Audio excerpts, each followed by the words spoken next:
Salut!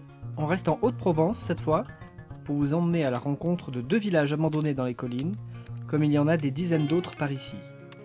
Pas de bivouac cette fois, des contraintes d'emploi du temps nous ont imposé 2 randonnées à la journée plutôt qu'une boucle sur plusieurs jours. Direction la vallée du Jabron pour commencer. Notre amie Hélène nous accompagne à nouveau pour une belle boucle entre Genêt et Lavande autour de Noyers-sur-Jabron. La vallée du Jabron est située à l'ombre de la montagne de Lure, entre Alpes de Haute-Provence, Hautes-Alpes et Drôme. On peut y arriver depuis Sisteron, ou, à l'opposé, par Céderon et le sud de la Drôme. En été, les plus courageux peuvent l'atteindre par le pas de la Graille sur la crête de la montagne de Lure. C'est un territoire préservé, un peu à l'abri. Il n'est pas rare de croiser des chamois sur la route, et on peut y parcourir de nombreux sentiers de randonnée, dont le tour de la montagne de Lure, ou la grande traversée des Préalpes du Sud. En ce premier week-end de grosse chaleur qui s'annonce, on s'entoure de précautions avant le départ. Crème solaire, équipement plus léger et beaucoup d'eau. Gaïa et Nessie ont la chance de pouvoir partir sans harnais. Elle commence à avoir l'habitude de ces rendez-vous réguliers depuis la fin du confinement, à tel point qu'à la maison, Gaïa n'hésite plus à dormir près de nos sacs à dos pour s'assurer qu'on ne partira pas sans elle. On laisse la voiture à Noyers-sur-Jabron et direction le Vieux Noyer, situé au-dessus du village. Il nous faut une grosse heure pour l'atteindre. Le chemin n'est pas difficile, le dénivelé pas très important, mais la chaleur est déjà bien présente. Dans ce qu'il reste du Vieux Noyer, nous prenons le temps de nous attarder entre les ruines des maisons du village abandonné depuis les années 30. L'église Notre-Dame de Bethléem a fait l'objet d'une belle restauration. C'est l'une des plus vastes églises romanes de Haute-Provence, classée monument historique depuis 1923. Elle est bordée au sud par un vieux cimetière dont les derniers locataires reposent ici depuis les années 30.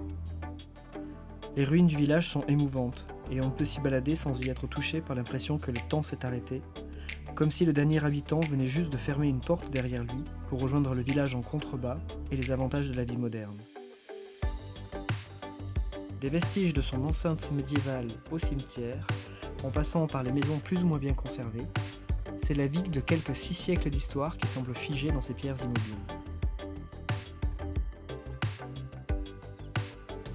Nous quittons à regret le Vieux Noyer. Après une belle descente, le sentier s'oriente à l'est à travers les chênes et les genêts.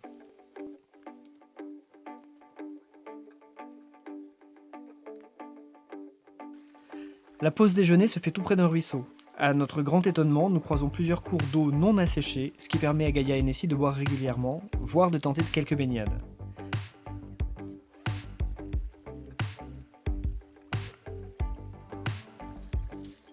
Ah, ça c'est mes doigts.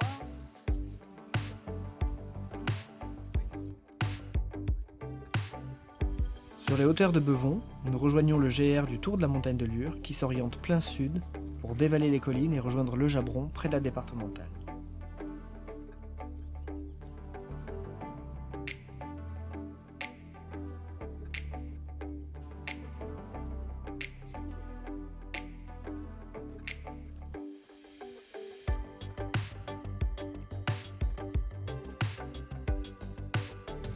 La fin de la boucle est moins réjouissante pour les pieds, mais pas pour les yeux.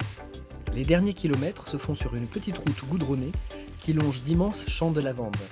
La floraison vient juste de commencer, le parfum de lavande est intense et les champs vibrent du bourdonnement des abeilles venues profiter du festin.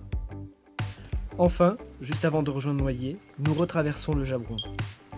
L'eau claire nous invite à une baignade, d'autant que la température de l'eau est plutôt clémente, loin de l'eau glaciale de la Méouge d'il y a 2 semaines. Il nous faut rentrer.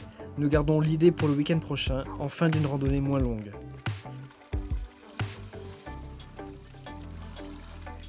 Nous allons repartir demain avec un autre effectif, mais ce sera l'objet d'une autre vidéo. À bientôt!